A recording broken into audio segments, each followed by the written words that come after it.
এয়া কলাক্ষেত্ৰৰ নামঘৰৰ লগতে অডিটৰিয়াম বাহিৰৰ মঞ্চ এখন। ইয়াত হয়তো কিবা অনুষ্ঠান হয়। বৰ ধুনীয়া তললৈকে বৰ ধুনীয়া লাগিছে।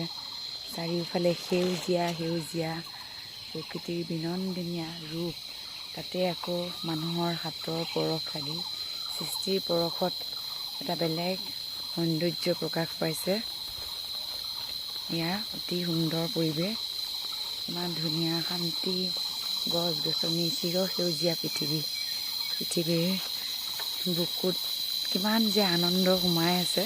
আমি যদি তাক গ্ৰহণ কৰিব পাৰোঁ তেতিয়াহ'লে জীৱনটো সাৰ্থক হয়। বৰ ভাল লাগিছে, একদম নিৰিবিলি। সদায় যেন ইয়াত তেনেকৈ কৰি থাকি যাম। এইবিলাক দেখিলে পৃথিৱীৰ মোহে আৱৰি ধৰে আচলতে। আৰু সেউজীয়া প্ৰকৃতি, নীলা আকাশ মোৰ খুব প্ৰিয়।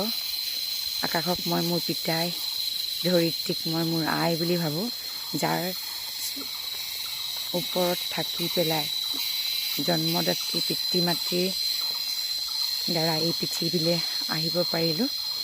গতিকে ওপৰত ঈশ্বৰৰূপী আকাশৰ ছত্ৰছায়া আৰু তলত ধৰিত্ৰীৰূপী পৃথিৱীৰ ওপৰত জীৱনৰ দিশবোৰ আগুৱাই নিবলৈ চেষ্টা কৰিছোঁ। খুব ভাল লাগিছে। এয়া তলত পিছফালৰ কটন কলেজৰ আৰ্হিৰ আমি আগফালে ফটো তুলিছিলোঁ। পিছফালে বাটচ'ৰা আছে, ইফালে সকলোফালে বাটচ'ৰা আছে। ইফালে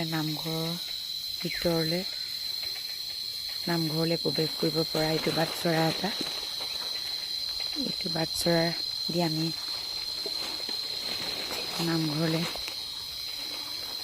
গৈ আছোঁ। আকৌ এবাৰ ইফালে দি আহিলোঁ, সেইটো বাটেদি। এতিয়া আকৌ এয়া নামঘৰ পাইছোঁহি। ইমান ধুনীয়া পৰিৱেশ, ইমান বন্ধ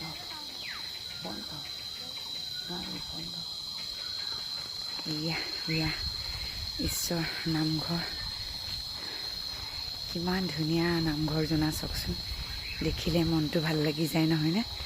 শংকৰ মাধৱৰ বিনন্দীয়া সৃষ্টি, অসমীয়া সংস্কৃতিৰ ঘাই ভেটি, আমাৰ সমন্বয়ৰ বিভিন্ন ভাষা ভাষী, জাতি ধৰ্ম সকলোকে একত্ৰিত কৰিব পৰা এই এক মহান তীৰ্থ, আমি যাক নামঘৰ বুলি কওঁ। এই নামঘৰ এতিয়া বন্ধ হৈ আছে। 10মান বজাত নামঘৰীয়া আহিব। তেওঁ ইয়াত চাকি বন্তি জ্বলাই বুলি ক'লে, গম পালোঁ। আৰু যিসকল আহে তেওঁলোকে দৰ্শন কৰিব পাৰে, চাকি বন্তি জ্বলাবলৈ নিদিয়ে বোলে। এয়াও কিবা এভাগ বাটচ'ৰাৰ আৰ্হিতে থৈছে, দেখিছোঁ। বৰ ধুনীয়া লাগিছে দেখিবলৈ। বিশেষকৈ কাৰুকাৰ্যবোৰ, দুৱাৰ খিৰিকী কাৰুকাৰ্যবোৰ পূৰা হাৰ্টিক। বিভিন্ন ধৰণৰ প্ৰজাতিৰ গছ গছনি,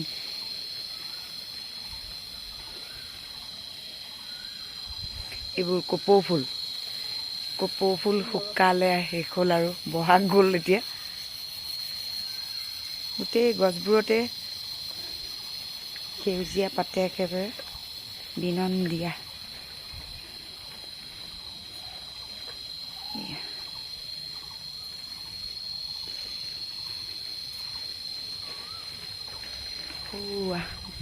নামঘৰৰ এফালে ইমান ধুনীয়া গোটেই গুৱাহাটীৰ চাওকচোন, ঘৰ পাহাৰ অট্টালিকা ন। সেইফালে আকৌ বহিব পৰা মঞ্চৰ সন্মুখত বিভিন্ন ধৰণৰ বেলেগ বেলেগ ঠাইত বেলেগ বেলেগ মঞ্চ ন, ধুনীয়া।